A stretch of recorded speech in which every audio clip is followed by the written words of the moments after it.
Bourse d'études entièrement financée en Turquie. Alors les amis, cette bourse d'études est enfin disponible. Elle est déjà ouverte et elle fermera le 20 février 2023. Alors les amis, dans cette vidéo, on va parler de cette bourse entièrement financée en Turquie pour les étrangers, pour le sigle licence, master et doctorat, aussi pour ceux qui vont aller là-bas faire des recherches en fait, donc post-doctorat. Alors les amis, on va le consulter les différentes informations pour cette bourse. Déjà, je viens de publier une vidéo sur la chaîne. Elle est intitulée le tuto sur comment postuler pour la bourse d'études roumaine. Donc voici la vidéo. Et en passant, s'il vous plaît les amis, abonnez-vous, likez et partagez les différents contenus que vous visionnez sur cette chaîne. Et si vous avez peut-être des recommandations à me faire, peut-être il y a certaines choses que vous ne comprenez pas dans les vidéos, certaines choses qu'il faut que j'améliore, juste faites-le moi savoir dans la partie commentaires. Et en ce qui convient à propos des liens, des différents liens des bourses d'études, je les mets généralement dans la partie commentaires. Comme premier commentaire épinglé. Donc, vous allez dans la partie commentaire, vous allez voir le premier commentaire qui est épinglé. Ça contient le lien de la bourse de la vidéo. Donc, c'est ça les amis. Dans la partie description aussi, il y a pratiquement les liens de 10 bourses d'études en fait que j'ai mis. Donc, allez dans la description de cette vidéo. Vous allez voir le lien de pratiquement 10 bourses d'études. Alors, sans plus tarder les amis, on va aller partager les différentes informations à propos de cette bourse d'études entièrement financée en Turquie. Alors, bon, cette partie, si vous me connaissez déjà, je n'aime pas lire cette partie, cette genèse ici là, parce que ça prend énormément du temps pour rien. Donc, c'est à vous de la lire. Vous pouvez mettre pause sur la vidéo et lire les différentes informations. On va aller directement sur les détails du programme. Institut Haute, université partenaire en Turquie, dans toutes les différentes universités qui sont partenaires. Programme éligible, programme de premier cycle, master, doctorat, dans un large éventail de domaines d'études offert dans les universités en Turquie. Alors, vous pouvez cliquer ici pour consulter la liste complète de ces différents programmes-là et universités. Mais on va voir cela tout en bas, donc ne vous inquiétez pas. Nombre de bourses, environ 5000 bourses. Je ne sais pas si vous avez compris. 5000 bourses, les gars. Il y a pratiquement 5000 bourses octroyées pour cette rentrée. Quand je dis rentrée, en fait, c'est pour cette période-ci, là, parce que c'est une fois par an. Donc, les amis, profitez au max de cette opportunité-ci. Alors, on dit durée premier cycle, cours de langue turque 1 an, plus un intervalle de 4 à 6 ans pour le cycle licence en fait. Donc, ce que je veux comprendre, c'est que déjà, pour la bourse d'études, les cours sont enseignés en langue turque. Je ne sais pas si vous comprenez. Donc, si tu ne veux pas apprendre la langue turque, ne postule pas à cette bourse. Cette bourse, c'est pour ceux qui veulent apprendre la langue turque. Et donc, ils seront enseignés aussi dans cette langue-là. Alors, tu as d'abord 1 an pour apprendre la langue turque. Et après, maintenant, ton cycle licence sera compris entre 4 à 6 ans. Pour le master, c'est la même chose en fait. 1 an de langue turque, mais le nombre d'années, c'est 2 ans. Le doctorat, c'est 1 an de langue turque et c'est 4 ans le cycle doctorat. Alors, on dit groupe ciblé ouvert aux citoyens de tous les pays, à l'exception des citoyens turcs et ceux qui ont perdu la nationalité turque. Alors, on dit avantage de la bourse d'études du gouvernement turc. Les candidats sélectionnés pour cette bourse gouvernementale auront les avantages suivants. Placement dans l'une des universités choisies lors de la demande. Donc, on dit placement, en fait, ça veut dire la scolarité est déjà gratuite et ils seront, on va les placer dans l'université dans laquelle ils ont postulé.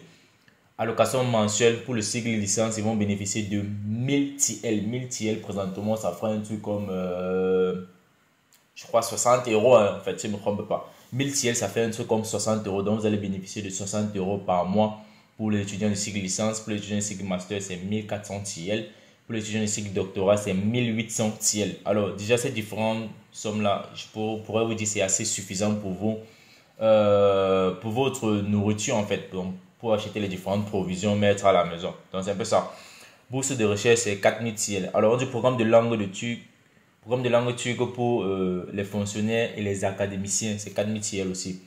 Les frais scolaires seront gratuits. Le billet d'avion aller et retour donc de votre pays pour la Turquie et après le retour. Aller et retour, c'est gratuit. L'assurance maladie, c'est gratuit. C'est la bourse qui couvre cela. Le logement, il est gratuit.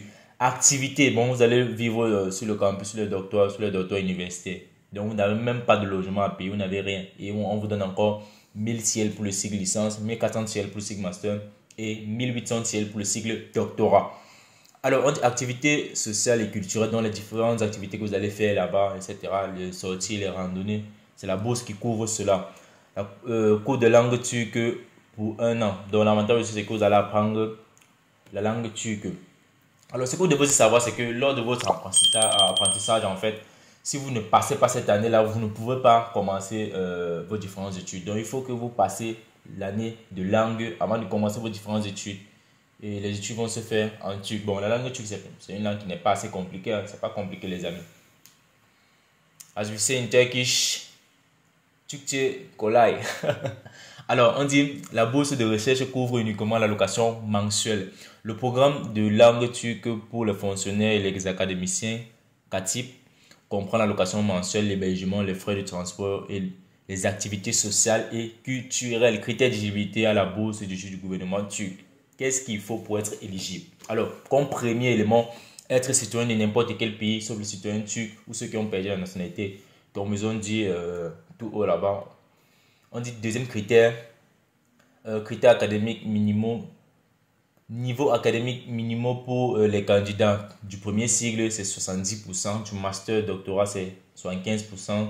En sciences de la santé, médecine, dentistry et pharmacie, c'est 90%. Alors, quand on dit critère minimum en donnant les différents pourcentages, ça veut dire quoi? Si par exemple, dans ton pays, en fait, on donne les notes sous forme de pourcentage, ça veut dire pouvoir postuler à cette bourse, tu dois avoir un minimum de 70%. Pour le cycle master doctorat, vous devez avoir un minimum de 75%. Et pour ceux maintenant qui veulent étudier dans ces trois domaines-ci, la médecine, la dentistry et la pharmacie, c'est un minimum de 90%. Donc ici, là, tu dois avoir d'excellentes notes, même pas de très bonnes notes. Donc c'est ça. Alors les critères en fonction des différents âges. On dit critère d'âge, avoir un maximum de 21 ans pour le programme de premier cycle. Waouh! Ça veut dire si tu as plus de 21 ans, tu n'es plus éligible, frère. Tu es déjà adulte.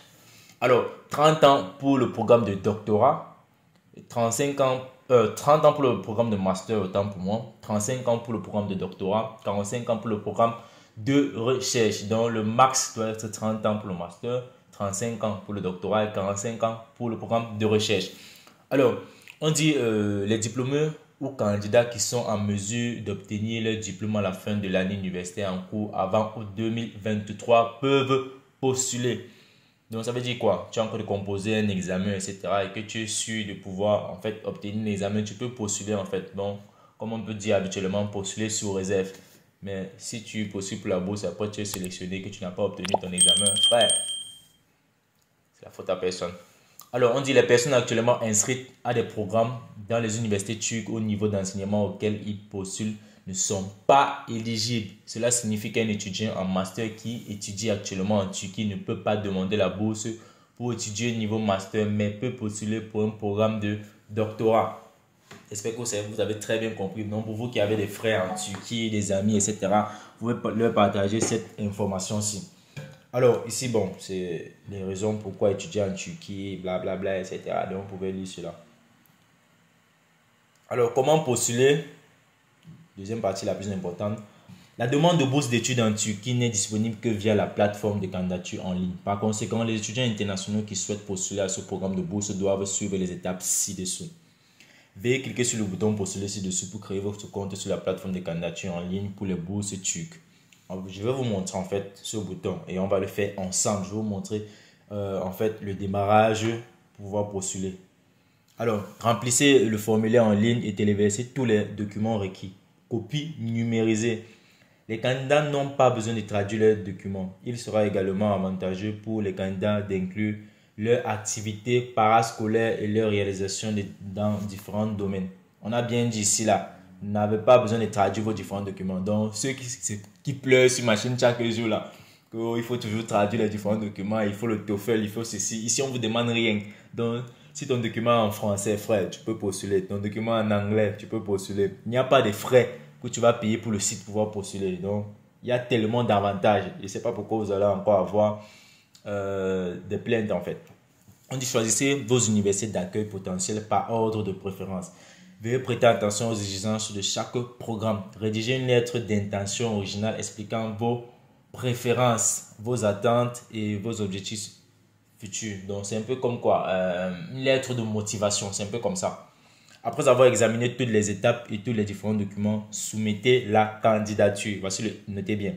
Les candidats doivent être très prudents lorsqu'ils choisissent leur programme dans les différentes universités. Chaque programme a ses exigences et ses moyens et de langues que les candidats doivent remplir pour être acceptés. Choisir des domaines d'études qui ne sont pas en concordance avec des études antérieures ou choisir des différents programmes non liés dans diverses universités peut constituer un facteur d'élimination lors de la phase d'évaluation de votre demande. Donc ça, c'est assez très logique. Par exemple, pour toi qui étudie par exemple l'informatique et que tu peux postuler dans une université et tu prends encore le domaine de médecine, ça n'a pas de sens, frère. Ça n'a pas de relation, raison pour laquelle tu ne vas pas obtenir la bourse. Ça veut dire que toi-même, tu t'es éliminé par toi-même. Alors, on dit documents requis. Voici tous les différents documents requis pour pouvoir postuler à cette bourse. Une pièce d'identité nationale en cours de validité ou un passeport en cours de validité. Une photo récente du candidat. Veuillez utiliser une photo claire et nette. Résultats d'examens nationaux si possible. Donc, on dit résultats des examens nationaux. Ça veut dire vos diplômes en fait. Parce que tout haut, ils ont dit, si tu n'as pas encore ton diplôme et que tu dois l'obtenir avant le 23 août 2023, tu peux postuler. Donc, raison pour laquelle ils ont mis cette condition si possible. Diplôme ou certificat temporaire d'obtention du diplôme, c'est ce dont je parlais. Les relevés des notes, résultats des examens internationaux comme le grec, GMAT, si cela est requis par l'université ou programme choisi.